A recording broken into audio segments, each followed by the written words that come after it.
할렐루야, 좋은 아침입니다. 8월 14일 금요일 매일 말씀 묵상 시작하겠습니다. 오늘 우리에게 주시는 하나님의 말씀은 신약 갈라디아서 3장 말씀입니다. 갈라디아서 3장 23절부터 마지막 29절까지 말씀 보시겠습니다. 제가 봉독하겠습니다. 하나님의 말씀입니다. 믿음이 오기 전에 우리는 율법 아래 매인바 되고 계시될 믿음의 때까지 갇혔느니라. 이같이 율법이 우리를 그리스도에게로 인도하는 초등 교사가 되어 우리로 하여금 믿음으로 말미암아 의롭다함을 얻게 하려 함이라. 믿음이 온 후로는 우리가 초등 교사 아래 있지 아니하도다. 너희가 다 믿음으로 말미암아 그리스도 예수 안에서 하나님의 아들이 되었으니 누구든지 그리스도와 합하기 위하여 세례를 받은 자는 그리스도로 옷 입었느니라. 너희는 유대인이나 헬라인이나 종이나 자유인이나 남자나 여자나 다 그리스도 안에서 하나이니라. 너희가 그리스도의 것이면 곧 아브라함의 자손이요 약속대로 유업을 이을 자니라. 아멘. 이는 우리에게 주시는 하나님의 말씀입니다. 주님 감사합니다. 본문을 중심으로 믿음이 온 이후로는 이라는 제목으로 함께 말씀을 나누겠습니다. 미상원의 원목을 역임했던 리차드 헐버슨이라는 목사님이 계십니다. 이분이 많은 분들에게 존경을 받았던 분이신데요. 오늘날 기독교 그리고 교회가 그리스도의 복음에서부터 점점 멀어지고 자꾸만 세상을 닮아가는 세속화를 안타까워하면서 이분이 자신의 생전에 다음과 같은 유명한 말을 남긴 적이 있습니다. 제가 한번 인용해 보겠습니다. 최초의 교회는 살아계신 예수 그리스도를 중심으로 남녀가 함께하는 신앙의 공동체, 펠로우십이었습니다. 그 후 교회는 그리스도로 건너가 필라소피, 철학이 되었고 그 후 교회는 로마로 건너가 인스티튜션, 기관이 되었고 그 후 교회는 유럽으로 건너가 컬처, 문화가 되었으며 마침내 교회는 미국으로 건너와 엔터프라이즈, 기업이 되었습니다. 여러분 이 말에 공감이 되시나요? 이것은 어떤 기독교의 변천사나 교회 발전사를 이야기하는 내용이 아니죠. 안타깝게도 오늘날 기독교는 초대교회의 순수했던 복음보다는 어쩌면 철학, 제도, 문화, 기업의 모습으로 이렇게 달라진 그런 안타까운 모습 때문에 이 헐버슨 목사님이 이런 말씀을 하신 게 아닌가 생각됩니다. 헐버슨 목사님이 이 말을 하셨을 때가 거의 40년 전의 일입니다. 그러니까 오늘날의 교회는 그리스도 예수 안에서 복음만을 붙잡고 복음의 가치만을 추구했던 초대교회의 순수함과는 더 많이 멀어진 그런 모습이 아닌가 생각합니다. 어제 말씀 묵상을 통해서도 함께 나눴던 것처럼 복음은 우리가 하나님을 위해서 무엇을 하고 무엇을 하지 않는 것이 아니라 오히려 하나님께서 우리를 위해서 무엇을 하시고 무엇을 성취하실까에 대한 것이다. 이렇게 말씀을 드렸는데요. 우리가 믿고 신뢰하는 것은 우리 자신이 아니라 오직 하나님 한 분이십니다. 여러분, 하나님께서 우리 각 개인을 위해서 하신 일이 무엇이겠습니까? 한마디로 우리의 구원, 즉 예수 그리스도를 통해 우리의 죄를 사하여 주시고 우리를 의롭다고 인정해 주시며 또한 우리로 하여금 예수님과 함께 연합한 삶을 살게 하시는 것 아니겠습니까? 오늘 본문을 통해서 구체적으로 이러한 복음이 우리 각 개인에게 전해졌을 때 또한 각 개인과 더불어 신앙의 공동체 안에서 어떤 변화가 일어나는지 오늘 본문은 구체적으로 말씀해 주는데요. 26절부터 마지막 29절까지의 말씀을 보니까 이렇게 말씀합니다. 너희가 다 믿음으로 말미암아 그리스도 예수 안에서 하나님의 아들이 되었으니 누구든지 그리스도와 합하기 위하여 세례를 받은 자는 그리스도로 옷 입었느니라. 너희는 유대인이나 헬라인이나 종이나 자유인이나 남자나 여자나 다 그리스도 예수 안에서 하나이니라. 너희가 그리스도의 것이면 곧 아브라함의 자손이요 약속대로 유업을 이을 자니라. 여기서 말씀하는 내용, 구체적으로 정리하면 크게 네 가지입니다. 우리가 하나님의 자녀가 되었다는 겁니다. 그리고 우리가 예수 그리스도로 옷 입게 되었다는 거고요. 또한 우리 가운데 더 이상 차별이 없고 모두가 서로 동등하다는 거고요. 마지막으로 우리는 하나님의 약속, 즉 언약을 유업으로 받게 되었다 하는 겁니다. 그런데 여러분, 이 모든 것의 출발이 무엇입니까? 바로 25절에 나오는 것처럼 믿음이 온 후로는 이 모든 것들이 달라졌다 하는 겁니다. 믿음이 왔다. 이게 뭘까요?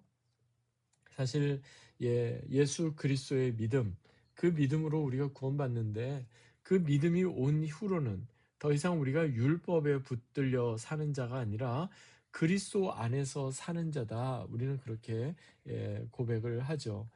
사실 그리스도 안에 있다, 예수님 안에 있다 하는 것은 어떤 우리의 종교성을 나타내는 관용어가 아닙니다. 우리의 존재가 예수님과 연결되어 있고, 우리의 존재가 예수님과의 관계 가운데 모든 것이 정의 내려진다 하는 겁니다. 그래서 믿음이 온 이후로 우리가 그리스도 예수 안에 있게 됐다는 것은요, 우리 기독교 신앙에 있어서 가장 큰 신비 중에 하나입니다. 사실 in Christ Jesus, 그리스도 예수 안에 라는 이 표현은 사도 바울이 바울 서신서 가운데 가장 많이 이렇게 반복하는 표현 중에 하나인데, 이것은 한마디로 말해서 결코 하나님과 하나 될 수 없는, 죄로 인해서 하나님과 단절되고 분리될 수밖에 없었던 우리가 이제 그리스도의 보혈의 능력으로 하나님 안에 연합한 자가 되고 그리스도 안에 머무는 자가 되었다, 이런 뜻이다, 이렇게 생각해 볼 수 있겠습니다. 존 파이퍼 목사님은 특별히 바울 서신서에 나오는 그리스도 예수 안에서라는 그 표현이 담고 있는 의미를 무려 13가지로 이렇게 일일이 구분해서 설명을 하기도 했는데요.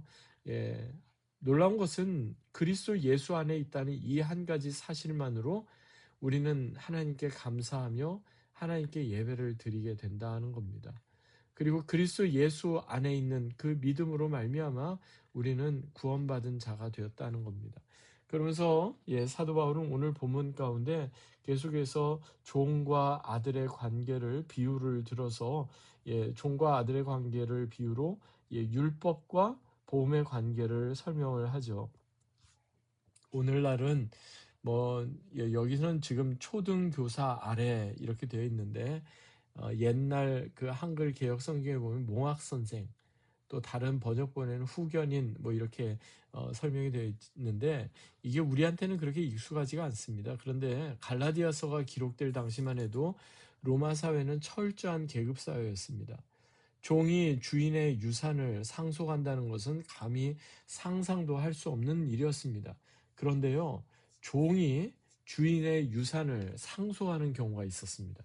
어떤 경우일까요? 주인의 유산을 상속하게 될 자녀가 전쟁에 나가 전사를 하거나 불의의 사고로 갑자기 세상을 떠나게 될 경우, 주인은 자신의 유산을 상속할 아들을 종 가운데서 양자로 맞아 드리게 됩니다. 그 경우 주인이 신뢰하던 종 가운데 양자를 맞아 드리게 되거나, 또는 포로로 잡혀온 포로 가운데 양자를 맞아 드리는 경우가 간혹 있었는데, 그러한 경우는 비록 종일지라도 이제 아들로, 그래서 주인의 유산을 상속하게 되는 것입니다.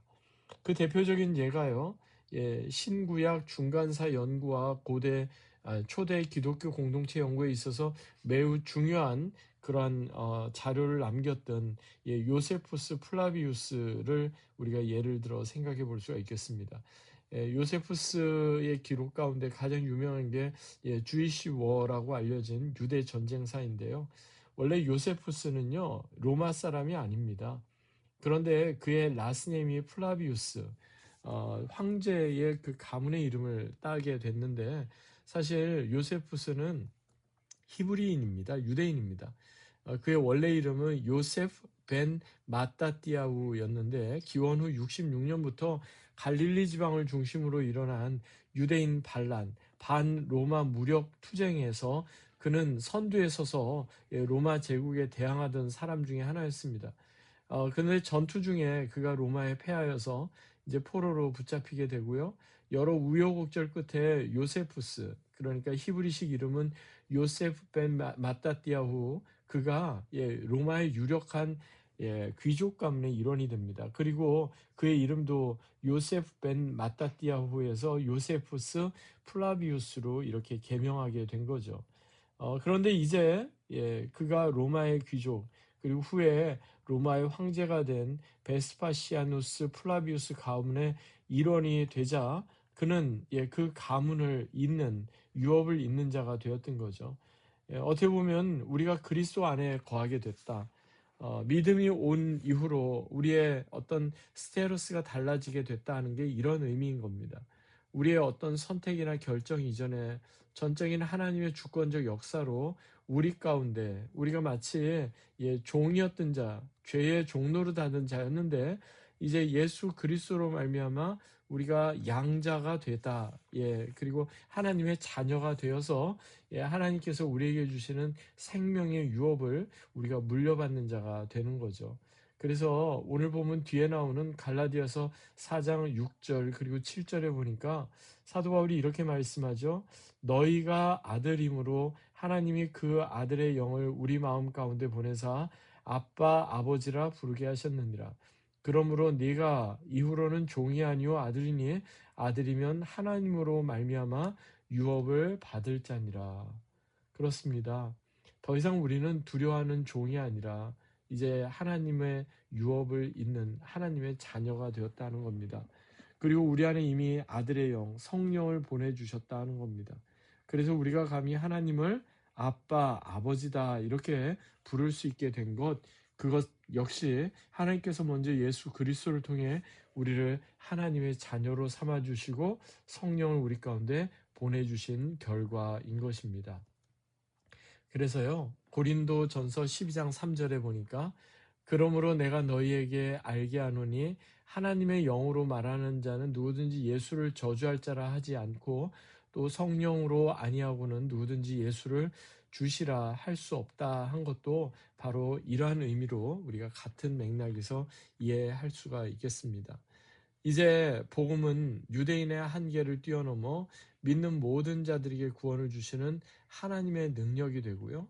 그래서 누구든지 주의 이름을 부르는 자는 구원을 얻게 되며 오늘 본문 말씀처럼 유대인이나 헬라인이나 종이나 자유자나 남자나 여자나 다의 어떤 차별 없이 그리스도 안에서 하나 되게 하시는 놀라운 은혜를 우리에게 허락하여 주신 것입니다.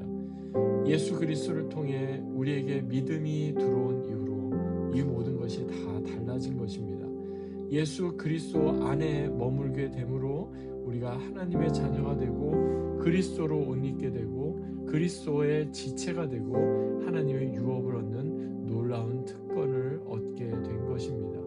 이제 이 크고 놀라운 은혜, 구원의 은혜를 늘 기억하며 우리에게 전해진 복음을 또한 우리 주변의 이웃들과도 함께 나누며 복음의 전달자로 살아가는 저와 여러분 되시기를 주 예수 그리스도의 이름으로 간절히 축원합니다.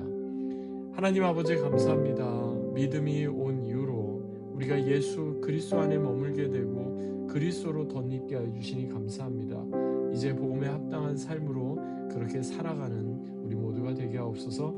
감사드리며 존귀하신 주 예수 그리스도의 이름으로 간절히 기도하옵나이다. 아멘.